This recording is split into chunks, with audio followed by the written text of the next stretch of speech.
দর্শকরা, এই ভিডিওটি শুরু করার আগে আপনাদের সবাইকে অনুরোধ করছি, আপনারা যারা ভিডিওটি দেখছেন তারা অবশ্যই সেটা, যারা ইউটিউবে দেখছেন তারা সাবস্ক্রাইব করবেন, এবং যারা ফেসবুকে দেখছেন তারা ভিডিওটি শেয়ার করবেন, ভিডিওটি লাইক করবেন, কমেন্ট করবেন, এবং ইউটিউবে যারা দেখছেন তারা অবশ্যই শেয়ার করবেন। কারণ এই ভিডিওর যে বক্তব্য, আজকে যে বিশেষ একটা বক্তব্য আজকে থাকছে, একটা বিশ্লেষণ থাকছে একটা খবরের উপরে, এবং সেটা প্রত্যেকের জন্য অত্যন্ত গুরুত্বপূর্ণ, এবং আমরা চাইব এই বার্তাটা আপনারা দিকে দিকে ছড়িয়ে দিন।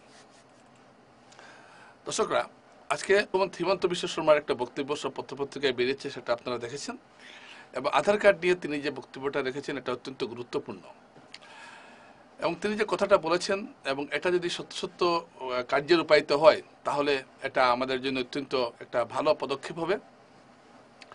আধার কার্ড ছাড়া আরেকটি কথা তিনি বলেছেন, রাজ্য সরকার সিদ্ধান্ত নিয়েছে ডোমিসাইল সার্টিফিকেটের। এই বিষয়টি নিয়ে আমি আজকে একটু আলোচনা করব। এই দুটো বিষয়ই খুব গুরুত্বপূর্ণ, এবং তাই আপনাদেরকে বলছি আপনারা ভিডিওটা পুরো দেখবেন, কারণ পুরো না দেখলে আপনারা বিষয়টা বুঝতে পারবেন না। এবং আমি যে জায়গাগুলো আমি এখানে ধরতে চাইছি সেগুলো কেন গুরুত্বপূর্ণ এটা আপনারা একটা আভাস এখান থেকে পেয়ে যাবেন। দর্শকরা, মুখ্যমন্ত্রী বলেছেন যে আধার কার্ডের যে বায়োমেট্রিক্স ব্লক যাদের আছে, এই যে কয়েকদিন আগে আপনারা দেখলেন বা এখনও যে যাদের এনআরসিতে বায়োমেট্রিক্স নেওয়া হয়েছিল, এবং পরবর্তীতে যাদের নাম এনআরসির চূড়ান্ত খসড়া তালিকায় উঠেছে কিন্তু আধার কার্ড আসেনি, এরকম যারা আছেন তাদের কাছ থেকে কিছু তথ্য নেওয়া হয়েছে। তো এটা অনেকেই ভাবছেন এটা নিয়ে হয়তো এনআরসি ব্লক ছুটার একটা, বায়োমেট্রিক্স ব্লকটা ছুটার একটা প্রক্রিয়া শুরু হয়েছে। কিন্তু আমরা যেটা জানতাম সেটা হলো, বা জানতাম, এর জন্য বলছি যে আজকে মুখ্যমন্ত্রীর বক্তব্যের পরিপ্রেক্ষিতে বলতে হচ্ছে জানতাম, যেটা হলো যে মুখ্যমন্ত্রী বলেছেন যে বায়োমেট্রিক্সের যে লকটা সেটা ছুটার জন্য সুপ্রিম কোর্টে যেতে হবে না, স্বরাষ্ট্রমন্ত্রক চাইলেই সেটা ব্যবস্থা নিতে পারে। এনআরসি সম্পর্কিত কোনো কিছু যদি সরকার চায় তাহলে সুপ্রিম কোর্টে যেতে হবে। মুখ্যমন্ত্রী এই কথা বলেছেন। তো মুখ্যমন্ত্রী যে কথা বলেছেন, তো নিশ্চয়ই মুখ্যমন্ত্রী হিসাবে তিনি বলেছেন, এবং তিনি নিশ্চয়ই সবকিছু জেনে বলেছেন। কিন্তু এতদিন যেটা আমরা আইনিভাবে জানতাম সেটা হলো যে যতক্ষণ পর্যন্ত সুপ্রিম কোর্টে অনুমতি দিচ্ছে না ততক্ষণ পর্যন্ত আধার কার্ডের এই ব্লক ছুটবে না। এবং সুপ্রিম কোর্টে ইতিমধ্যে দুটি মামলা ঝুলে আছে। একটি সাংসদ সুস্মিতা দেব করেছেন। আমার গত পরশুদিন সুস্মিতা দেবের সাথে কথা হয়েছিল, তিনি বলেছেন তারা আলাদাভাবে একটা আবেদন সুপ্রিম কোর্টে করেছেন, কিন্তু চিফ জাস্টিস বিষয়টিকে গুরুত্ব দেননি, এবং এতদিন থেকে মামলাটি কোনো শুনানি হয়নি। অর্থাৎ সুপ্রিম কোর্টের দিকে চেয়ে থাকলে এটা কবে শেষ হবে তার কোনো সম্ভাবনা দেখা যাচ্ছে না।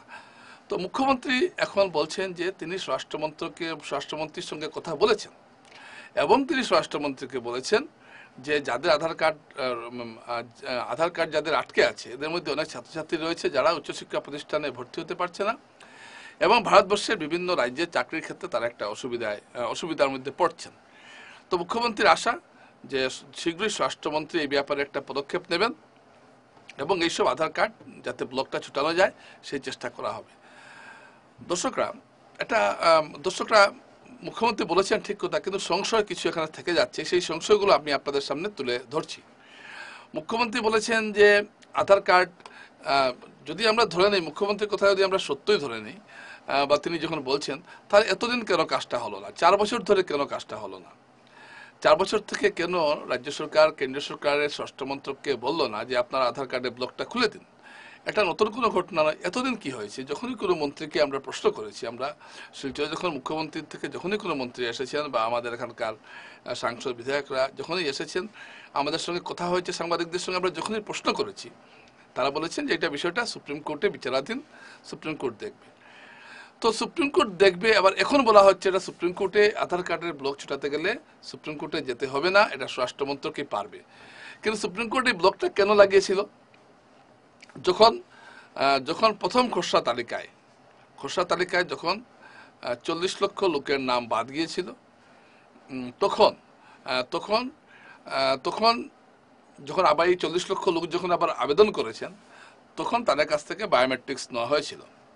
সেই বায়োমেট্রিক্সটা কি আমি অনেকদিন আপনাদের বুঝিয়ে বলেছি। বায়োমেট্রিক্স হলো যা ফিঙ্গারপ্রিন্ট নেওয়া হয় এবং চোখের মনির স্ক্যান করা হয়, কারণ এটা পৃথিবীর একজন মানুষের সঙ্গে আরেকজন মানুষের মেলে না। এই বায়োমেট্রিক্স করা হয়েছিল, এবং খসড়া তালিকা যখন চূড়ান্ত খসড়া যখন বের হয় তখন 40 লক্ষ নামের মধ্যে 19 লক্ষ লোক বাদ পড়ে যান চূড়ান্ত তালিকা থেকে, চূড়ান্ত খসড়া তালিকা থেকে। বাকি 21 লক্ষ লোকের নাম উঠে যায়। এখন এই যে 27 লক্ষ লোক যে ফিঙ্গারপ্রিন্ট দিয়েছিলেন, বায়োমেট্রিক্স করেছিলেন, এদের সবার এদের 9,33,000 জনের নাম এনআরসি চূড়ান্ত তালিকায় উঠলেও এরা আধার কার্ড পাননি এবং আধার কার্ড ব্লক হয়ে রয়েছে, এবং যাদের নাম চূড়ান্ত তালিকায় উঠেনি তারাও আধার কার্ড পাননি। তো এখন সরকার চাইছে যাদের নামটা উঠেছে চূড়ান্ত তালিকায় তাদেরকে আধার কার্ডটা দেওয়ার চেষ্টা করছে সরকার, যেটা মুখ্যমন্ত্রী বললেন। তো এখন প্রশ্ন হলো, এই যে 27 লক্ষ লোকের যে আধার কার্ডটা ব্লক রাখা হয়েছিল, কেন ব্লক রাখা হয়েছিল? এটা একটা এসওপি জারি করা হয়েছিল সরকারের পক্ষ থেকে, এবং সেই এসওপির উপর ভিত্তি করে সুপ্রিম কোর্ট এটার আদেশ দিয়েছিল। এখন সুপ্রিম কোর্ট যেহেতু আদেশ দিয়েছিল, তাই একমাত্র সুপ্রিম কোর্ট চাইলেই এটা ছুটতে পারে, না হলে এটা ছুটার কোনো কারণ নেই। কিন্তু এখন মুখ্যমন্ত্রী বলছেন যে তিনি স্বরাষ্ট্রমন্ত্রীর সঙ্গে কথা বলেছেন। স্বরাষ্ট্রমন্ত্রক আসলে ঠিকই আছে, কথাটা একদিকে ঠিক, কারণ এই যে ডিপার্টমেন্টে যে স্বরাষ্ট্রমন্ত্রকই এই কাজটা, এই যে ব্লকিং এর কাজটা করে, কিন্তু মুখ্যমন্ত্রী বলছেন যে এক্ষেত্রে সুপ্রিম কোর্টের অনুমতি লাগবে না, এটা ইচ্ছা করলে এটা স্বরাষ্ট্রমন্ত্রক যদি করতে পারেন তাহলে তো বিরাট মঙ্গল। কারণ আপনারা জানেন যে এতটা বছর থেকে উৎকণ্ঠার মধ্যে আছেন, বিশেষ করে যারা ছাত্রছাত্রীর অভিভাবক, তারা অত্যন্ত উৎকণ্ঠার মধ্যে আছেন। মুখ্যমন্ত্রী যখন গত 3 এপ্রিল শিলচরে জনসভা, নির্বাচনী সভায় ভাষণ দিতে গিয়ে বলেছিলেন যে 6 মাসের তিনি বাঙালিদের যাবতীয় সমস্যার সমাধান করবেন। যদিও আধার কার্ডের যে বিষয়টা শুধুমাত্র বাঙালির এমন নয়, অনেক অসমিয়া মানুষও আছেন যাদের এভাবে আধার কার্ড ব্লক রয়েছে, অন্য জাতিগোষ্ঠীরও মানুষ আছেন। তো সেটা শুধু বাঙালিদের সমস্যা যেমন নয়, কিন্তু বেশিরভাগ বাঙালি। আচ্ছা, এখন প্রশ্ন হচ্ছে, যদি মুখ্যমন্ত্রী কথা মতো কাজটা হয়ে যায় তাহলে একটা বিরাট একটা যন্ত্রণা দেখে মুক্তি পাবেন এই মানুষগুলো। কারণ এটা মুখ্যমন্ত্রী নিজেও বলেছেন, তিনি স্বরাষ্ট্রমন্ত্রককে এই কথা বুঝিয়ে বলেছেন।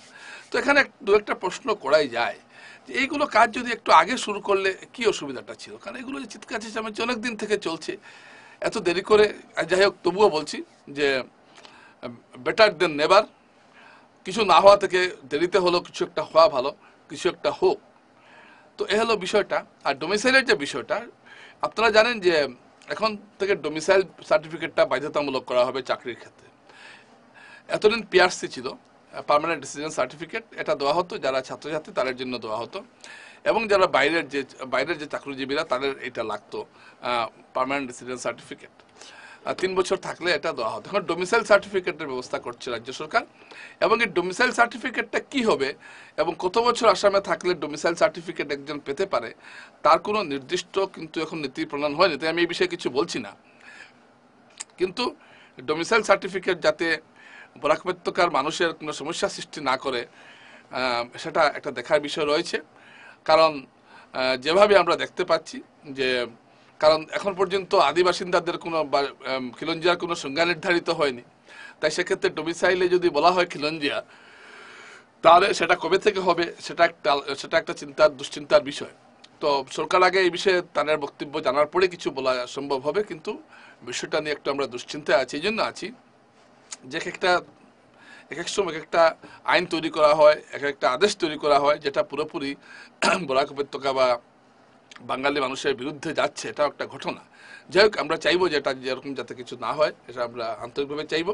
আর মুখ্যমন্ত্রী যেরকম বলেছেন যে এনআরসির জটটা তিনি খোলার চেষ্টা করছেন, সেটা যদি তিনি করতে পারেন, তবে অন্তরপক্ষে আমি তো তাকে ধন্যবাদ জানাবো। যদিও ধন্যবাদ জানানোর মতো কিছু নেই, কারণ এই কাজটা আপনারাই করেছেন, তো আপনাদেরই উচিত এটা সংশোধন করা। ধন্যবাদ জানানোর কিছু নেই, তবু আচ্ছা ঠিক আছে, ধন্যবাদ জানাবো। কারণ এতটা মানুষ এতটা অতিষ্ঠ হয়ে আছেন, কেউ দেখছেন না, কোনো নেতার এদিকে কোনো মাথা ব্যথা নেই। তো সেখানে দাঁড়িয়ে তিনি যখন একটা উদ্যোগ দিয়েছেন, সেটার জন্য তাকে সাধুবাদ জানাতেই হয়। আমি আর অত্যন্ত দুঃখের সঙ্গে বলতে হচ্ছে, আমাদের যে সাংসদ বিধায়করা আছেন তারা এই ব্যাপারে এখন পর্যন্ত কোনো উদ্যোগ দিচ্ছেন না। আজকে মুখ্যমন্ত্রী যখন যাচ্ছিলেন তখন তার সঙ্গে যাওয়া উচিত ছিল আমাদের 2 সাংসদের, তারা তো গেলেন না, এবং তারা যে সংসদে কি ভূমিকা নিচ্ছেন এটা আমি বুঝতে পারছি না। যাই হোক, আমরা চাইবো, মনের প্রাণে চাইবো যে এনআরসি যে বায়োমেট্রিক্স ব্লকটা আধার কার্ডে সেটা ছুটুক, এই মানুষগুলো আধার কার্ড পেয়ে যাক, অভিভাবকদের মন থেকে একটা উৎকণ্ঠা গত 4 বছর থেকে তারা পুষে রেখেছেন, সেটার যাতে অবসান ঘটে এটা আমরা আশা করব। একই সঙ্গে ডোমিসাইল সার্টিফিকেট যে কথাটা বলা হচ্ছে, এটা নিয়ে একটু আশঙ্কা কিন্তু মনে থেকেই গেল। নমস্কার।